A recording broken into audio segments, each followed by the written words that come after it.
السلام عليكم يا حلوين، عاملين ايه؟ بتمنى تكونوا بألف خير وانتوا بتتفرجوا على فيديو النهاردة. فيديو النهاردة بقى بجد يعني مهم جدا جدا جدا جدا للبنات، يعني جدا الى ما لا نهاية. نصايح مهمة ومفيدة جدا وهتفيدكم انا واثقة، ويعني بنات بقى وامهات وحاجات، يعني مش شرط بنات لسن معين، بس يعني النصايح هتفيدكم جدا. اتفرجوا بقى على الفيديو وتابعوا النصايح كلها واعملوا شير للفيديو، يعني بعد ما خلص شوفوا النصايح بجد تستحق ان هي يتعمل لها شير ولا لا، واعملوا شير للفيديو. نبدأ في الفيديو بتاعنا. عايزاكم تتابعوا الفيديو للآخر عشان تستفادوا. نبدأ في الفيديو. اول نصيحة جايباها معايا النهاردة وهي الزبادي. كلي زبادي كل يوم، كل يوم كلي زبادي. اولا مفيدة جدا للمعدة، تمام، والافضل كمان انك لو اكلتها يوميا بليمون وقبل ما تنامي كمان. مفيدة للمعدة، فوائدها هتطلع على بشرتك وعلى جسمك وهتطلع على شعرك. فدي اول نصيحة، ان انتوا تاكلوا كل يوم علبة زبادي. تاني نصيحة معايا النهاردة وهو اليانسون. اهتمي بشرب اليانسون، يعني حاولي تشربي ينسون يعني كتير اكتر من مثلا اللي انت بتشربيه في الفترة ديت مثلا. ليه؟ عشان هو بيزود هرمون الانوثة. اهو اليانسون، عشان ممكن ناس تبقى مش عارفاه او حاجة، يعني او في بلد تانية عارفينه بس في بلد تانية بيقولوه بطريقة تانية. اليانسون اللي بيبقى كده اهو، تمام. اهتمي بشرب اليانسون عشان هو بيزود هرمون الاستروجين اللي هو هرمون الانوثة، ودوت اللي هو يساعدك ان بشرتك تتحسن وصوتك ينعم. تالت نصيحة معايا بقى النهاردة وهو الجنزبيل.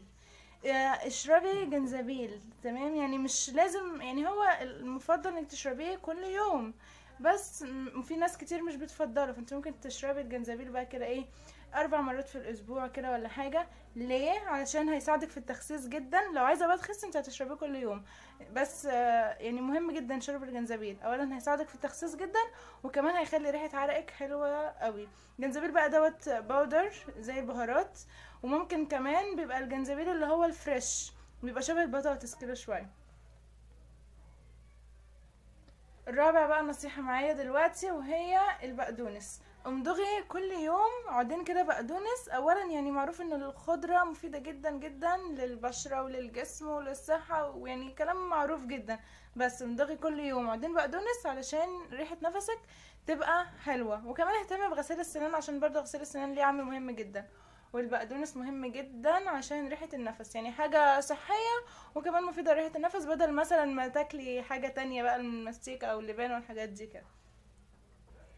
خامس نصيحة جايباها معايا بقى النهاردة وهي ان كل يومين تحطي معلقة زيت زيتون على العصير اللي انت بتشربيه، يعني اي بقى عصير، عصير برتقان، فراولة، اي عصير بتشربيه كده، على اي نوع عصير تحطي عليه معلقة زيت زيتون. ليه بقى؟ بشرتك هتنعم وجسمك عموما كله هينعم بسبب الفوائد اللي في زيت الزيتون. وزيت الزيتون زي ما قلت لكم قبل كده ان هو غني عن التعريف، وان انا مش اول مرة اتكلم عنه.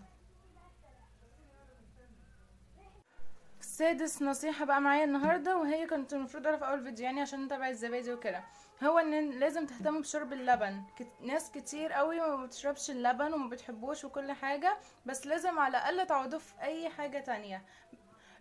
زبادي بقى، رز بلبن، شعرية باللبن، يعني لازم يبقى في لبن في جسمكم علشان يمدكم بالكالسيوم، ويبقى بقى يعني عظمكم كده حديد، عشان مش من اقل حاجة يحصل لا قدر الله كسر، مش من اقل حاجة يحصل حاجة في العظم خطر، وكمان والسنان وكده.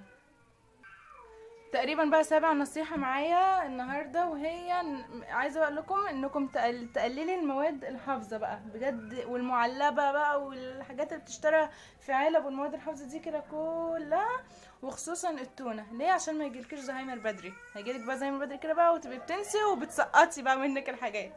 نصيحة مهمة جدا، مهمة جدا جدا. تامن نصيحة بقى جايباها معايا النهاردة وهي انك تخفي كده وتخففي من السكر الابيض اللي هو السم الابيض، يعني معروفة خالص. اولا هو اللي بيساعد على اظهار التجاعيد بدري جدا في الوش، يعني بيبوظ البشرة، وغير كده بيسوس الاسنان وغلط وبيتخن كمان، مش حلو خالص. حاولوا تستغنوا عنه في المشروبات، الحلويات تقللوه منه. صحة مهمة جدا. تاسع نصيحة بقى جايباها معايا النهاردة، وهي انك لازم تهتمي بانك تقري كتب كتير. يعني مهم جدا قراية الكتب، مهم جدا جدا. وانك كمان تتفرجي على برامج معلومات بقى وبرامج وثائقية، وتتفرجي على قناة ناشونال جيوغرافيك بالذات، قناة حلوة جدا عشان نشيل اي قشف كده في المخ، ويبقى مع عندنا كده معلومات عامة ونقوي كمان الذاكرة بتاعتنا.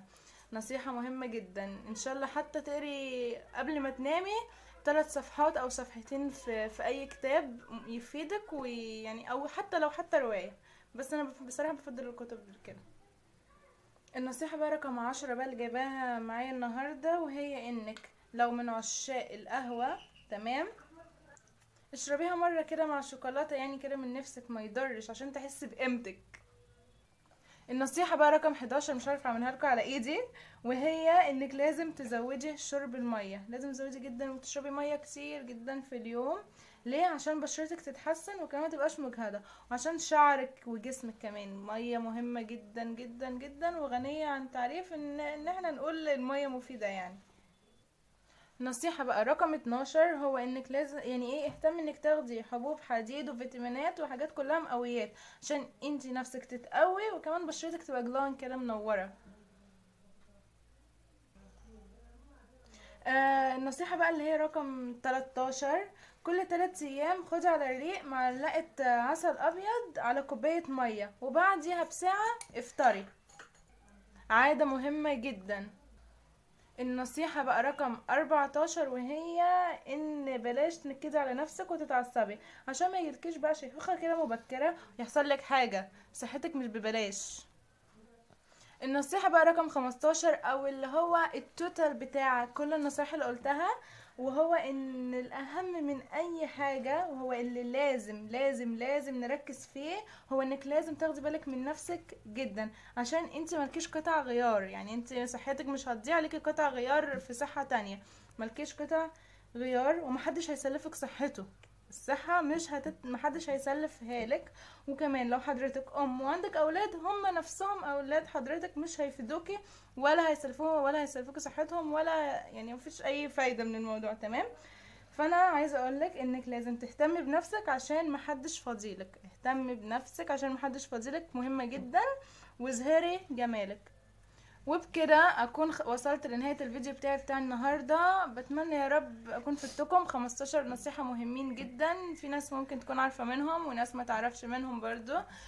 يا رب يكونوا استفدتوا منه على قد ما تقدروا، وتنفذوها، وتعملوا شير للفيديو بقى. شوفوا يستحق فعلا يتعمل شير للفيديو دوت، عشان كل البنات تستفاد كلها. وهو فعلا فعلا بجد هو فيديو مهم جدا للبنات. ما تنسوش بقى لو عجبكم الفيديو بقى تعملوا له لايك زي متعودين، وكمان تشتركوا في القناة من زرار سبسكرايب، الزرار الاحمر تحت الفيديو، سبسكرايب او اشتراك. وان شاء الله اشوفكم في الفيديو الجاي. بتمنى يا رب تكونوا استمتعتوا بالفيديو دوت، وانا بحبكم كتير. باي.